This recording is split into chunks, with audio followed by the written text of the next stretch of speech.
आपके पास बहुत सारे हथियार हैं। अब जैसे जैसे आप बड़े हो जाते हैं, अब रो नहीं सकते, अच्छा नहीं लगता, तो फिर क्या होता है? फिर व्यक्ति कुछ आंसू बहा जाते हैं, है ना? कुछ मन ही मन सोचते रहते हैं। समझ रहे हो हम क्या कह रहे हैं? थोड़ा सा आकलन करने की कोशिश करो, जीवन में आपको खुशियां किन किन कारणों से मिलती हैं। एक मटेरियलिस्टिक लाइफ जिसका एग्जिस्टेंस टोटली डिफरेंट है आपसे, जिसे आप आंखों से देख सकते हो, टच कर सकते हो, टेस्ट कर सकते हो, स्मेल कर सकते हो, सुन सकते हो, है ना? जो हमारी पांचों इंद्रियों का विषय बन सकता है, सुन सकते हो। जितना भी मैटर है इस पूरे वर्ल्ड में, फिजिकल मैटर है, वो हमारी पांचों सेंसेस का विषय बनता है, जिसका अस्तित्व हमसे भिन्न होता है, पुद्गल है। वो नॉन लिविंग थिंग्स होती हैं, व्यक्ति को खुशियां देती हैं। दूसरे वो होते हैं जो लिविंग बीइंग होते हैं। अच्छा, नॉन लिविंग और लिविंग में ज्यादा इंपॉर्टेंस किसका है? एक बात और बता दो, नॉन लिविंग का, लिविंग का। लिविंग बीइंग में भी किसका ज्यादा इंपॉर्टेंस? वाइफ है, माँ है, बेटा है, किसका? चेंज होते रहता है टाइम से। फ्रेंड है, और भी कोई है? आपका शत्रु है, वो भी आपके लिए इंपॉर्टेंट है कि नहीं है? कि आपके फ्रेंड्स ही हैं, आपके आत्मीजन आपके लिए इंपॉर्टेंस रखते हैं?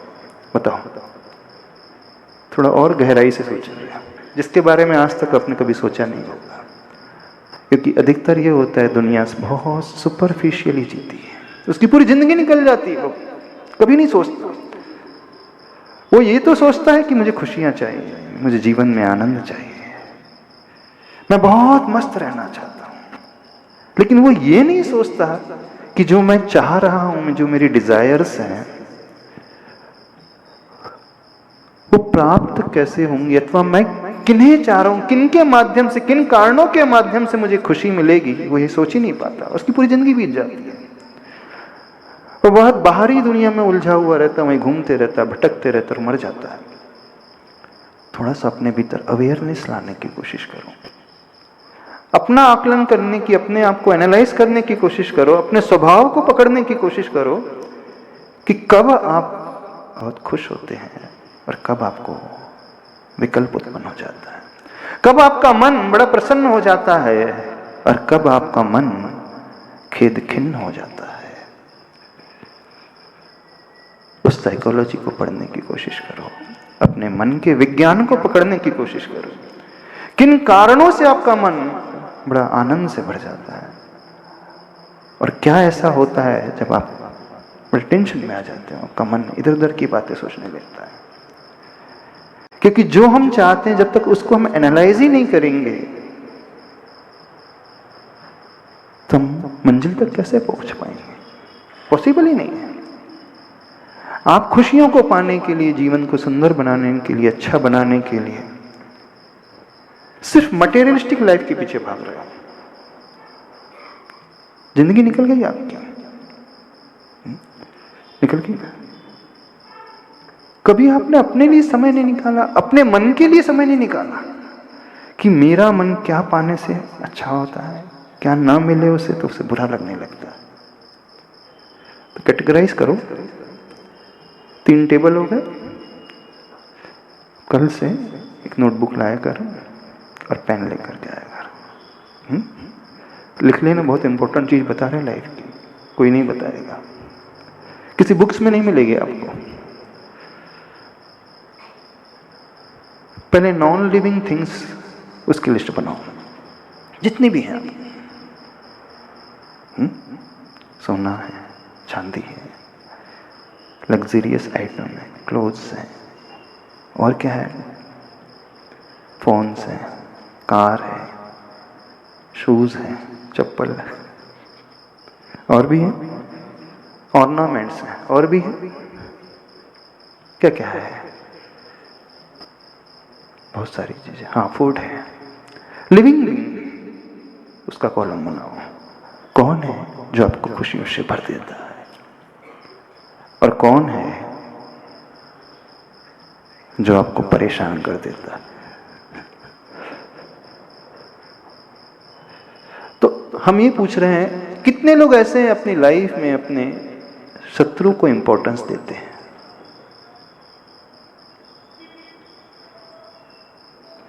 किसे ज्यादा इंपॉर्टेंस देते हैं, अपने फ्रेंड्स को कि अपने एनिमीज को? फ्रेंड्स को कि एनिमीज को? सोच करके बताना। किसे आप सबसे ज्यादा पसंद करते हैं, किसे आप लाइक करते हैं? हर व्यक्ति कहेगा कि मैं तो अपने फ्रेंड्स को ही लाइक करता हूं और एनिमीज को तुम डिसलाइक करता हूं। नहीं, प्राय हर व्यक्ति यहां पर गलत है।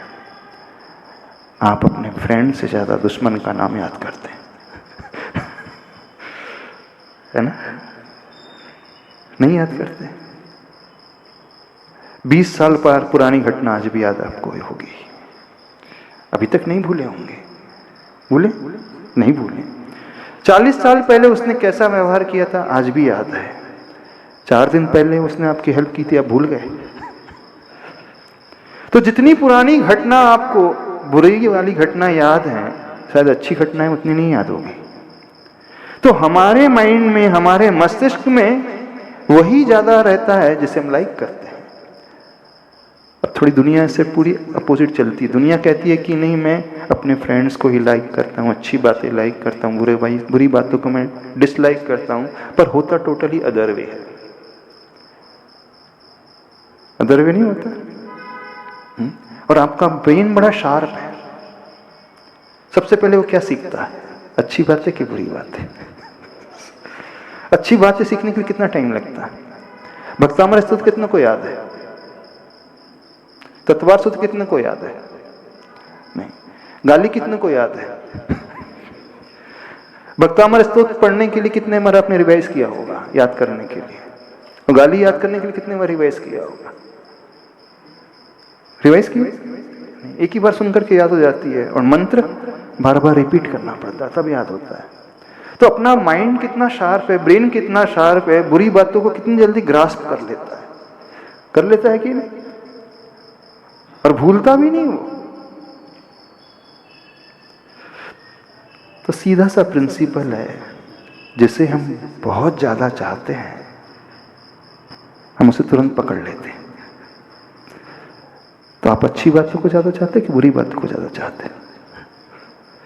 कहोगे कि हम अच्छी बातों को चाहते हैं, लेकिन फैक्ट ये है, दुनिया का हर इंसान मित्र से ज्यादा शत्रु से प्रेम करता है। हाँ, उसे वो द्वेष नाम दे, बात अलग है। मित्रों से ज्यादा वो शत्रुओं को चाहता है, तभी तो उसका नाम भूलता नहीं है। आप अपनों को भूल जाते हैं, लेकिन अपने दुश्मनों को नहीं भूल रहे हो, अपने वैरियों को नहीं भूल रहे हो। इसका मतलब आप उनसे बहुत प्रेम कर रहे हो। यही फैक्ट है कि नहीं? क्योंकि जिसे हम चाहते हैं हम उसे कभी नहीं भूलते, और जिसे भूल जाते हैं उसे हम चाहते नहीं, उतना नहीं चाहते। जो हमारे माइंड से निकल जाए, हमारे दिमाग से निकल जाए, इसका अर्थ है कि उसका इंपॉर्टेंस हमारी लाइफ में ज्यादा नहीं है। जिसका इंपॉर्टेंस हमारी लाइफ में अधिक होता है, हम उसे ही नहीं भूलते हैं और उसे ही जल्दी ग्रास्प कर लेते हैं। एग्जाम्पल दे रहे हैं, आप रास्ते में चल रहे हैं, एक प्लास्टिक, आर्टिफिशियल प्लास्टिक की अंगूठी पड़ी होगी, कितने लोग उसे उठा लेंगे? कितने लोग उस रास्ते की अंगूठी को उठा लेंगे? आपको दूर से समझ में आ रहा है आर्टिफिशियल है, प्लास्टिक की, कोई नहीं उठाएगा।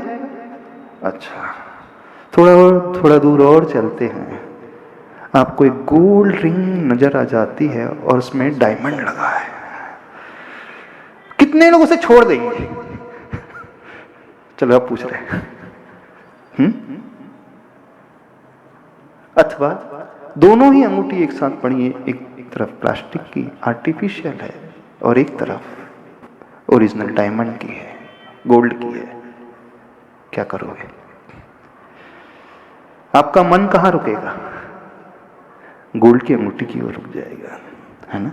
जो प्रीशियस होती है, जो वैल्यूएबल होती है, हम उसे तुरंत चाहने लगते हैं। चाहते हो कि नहीं? और जिसकी कोई वैल्यू नहीं होती उसे छोड़ देते हैं। तो आपकी लाइफ में वैल्यूएबल क्या है? मित्र कि शत्रु? इमोशंस होते हैं अथवा जो हमें पुष्ट करते हैं, हमारे अहंकार के भाव। और क्या है? इंपॉर्टेंस का भाव। और क्या है? और भी कुछ है? और भी कुछ है? और बता दे। महिला वर्ग से अच्छे से पूछते हैं। जेलेसी, क्या विचार है जेलेसी के बारे में? जेलेसी होती है कि करते हो? खैर ये लोग भी करते हैं।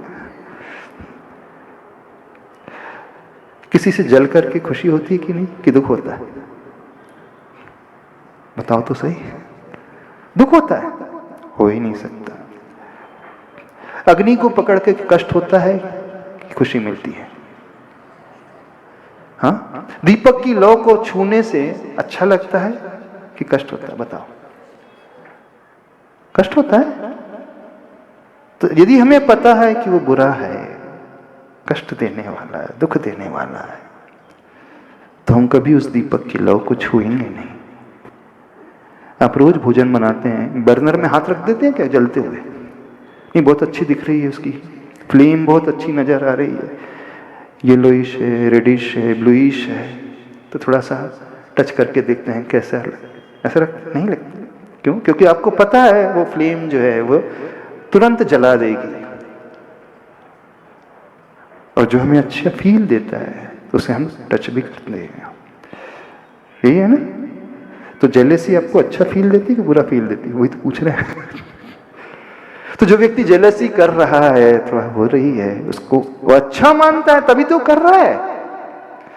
गर्दन हिलाने से ऐसा नहीं, कुछ नहीं होता। देखो, अपनी थॉट प्रोसेस को समझने की कोशिश करो। कितनी बड़ी विचित्रता है, जिसे हम बाहर से कहते हैं बुरा है, अंदर से हम उसे ही अच्छा मानते हैं। और जिसे हम अंदर से बाहर से कहते हैं अच्छा है, अंदर से हम उसे अच्छा नहीं मानते। समझ रहे हो कि नहीं समझ रहे हो? तीसरी कैटेगरी बनाना। क्या कैटेगरी? क्या क्या है जो आपको बड़ी खुशियां देता है? आपका ईगो और जेलेसी होती है अपनी बेसिक नेसेसिटीज को फुलफिल करने के लिए। पैसे की, फाइनेंस की भी आवश्यकता होती है। उसके अलावा नॉन लिविंग जो थिंग्स हैं, उन सब की आपको आवश्यकता होती है।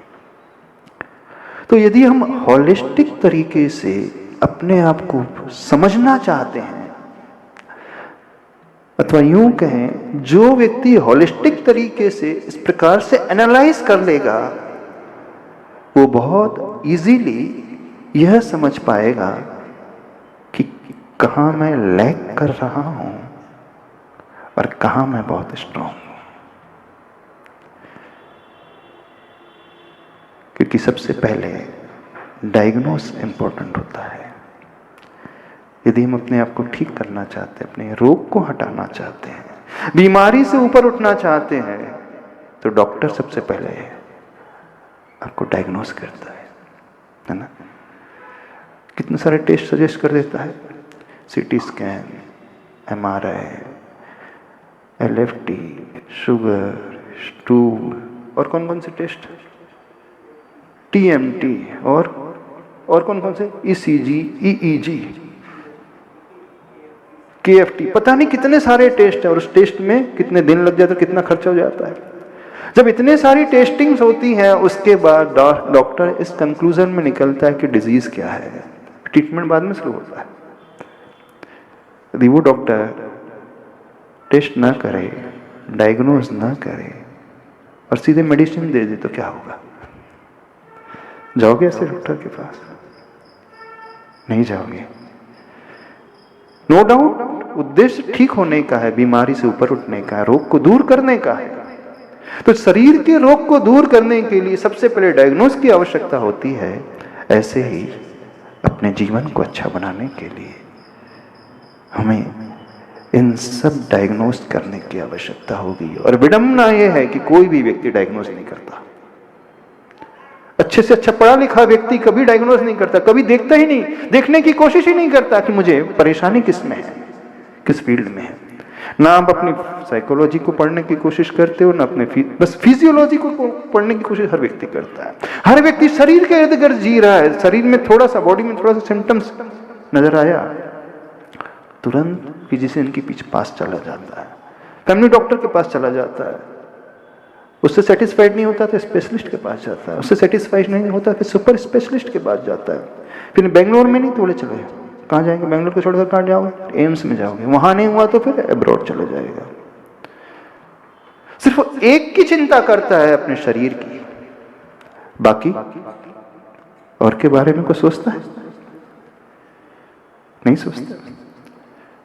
तो अपने जीवन को अच्छा बनाना चाहते हैं तो हमें बहुत सारे विज्ञान को पढ़ने की आवश्यकता है। दूसरे विज्ञान की हम बात नहीं कर रहे, दूसरे साइंस की हम बात नहीं कर रहे हैं, अपने मन की साइंस की हम बात कर रहे हैं, अपनी बॉडी के साइंस की हम बात कर रहे हैं, अपने नर्वस सिस्टम के साइंस की हम बात कर रहे हैं। आप अपने फैमिली साइंस की बात करो, सोशल साइंस की बात करो, फाइनेंशियल की बात करो। जब ओवरऑल हम अध्ययन करते हैं तब समझ में आता है। हर कंपनी में बहुत सारे डिपार्टमेंट्स होते हैं ना, होते कि नहीं? रिसर्च टीम होती है, उनका काम सिर्फ रिसर्च करना है। जितनी बड़ी बड़ी कंसल्टिंग हाउसेस होते हैं, बड़ी बड़ी कंपनी उनके पास जाती हैं सिर्फ कंसल्टिंग करने के लिए, कंसल्टेंसीज लेने के लिए। हम कहाँ लैग कर रहे हैं? वो कुछ नहीं करते आपके लिए, कुछ करते? टॉप मोस्ट कंसल्टेंट्स कौन कौन से? मैकेंजी है, बीसीजी है, पीडब्ल्यूसी है, और भी बहुत सारे हैं कंसल्टेंट्स। तो उनके पास जाकर के वो कंसल्टेंसी लेता है, बोले परेशानी कहाँ आ रही बताइए, हमारी कंपनी परफॉर्म क्यों नहीं कर पा रही, लॉस क्यों हो रहा है, प्रॉफिट क्यों नहीं बढ़ रहा है, आज की कॉम्पिटिटिव एनवायरनमेंट में हम कैसे सर्वाइव करें, कैसी ग्रोथ को मेंटेन करें। कभी अपनी भी कंसल्टेंसी कर लिया करो। आश्चर्य नहीं लगता इतने पढ़ लिख गए हैं, दूसरों के लिए कंसल्टेंसी प्रोवाइड करा रहे हो, कभी स्वयं के बारे में भी सोचें। तो ओवरऑल क्या करना है? यदि हम अपने जीवन को अच्छा बनाना चाहते हैं तो हमें किस किस को देखना होगा? साइकोलॉजी, न्यूरोलॉजी, फिजियोलॉजी, आपकी फूडोलॉजी, आपकी फैमिलियोलॉजी, आपकी सोशियोलॉजी, और क्या है आप ही बता दो। हाँ, फाइनेंशियल पोजीशन। उसके अलावा जो मटेरियलिस्टिक्स रिक्वायरमेंट है, अब उसमें भी थोड़ा सा बाइफरकेट करना है। क्या आपकी नीड है और क्या आपकी ग्रीड है।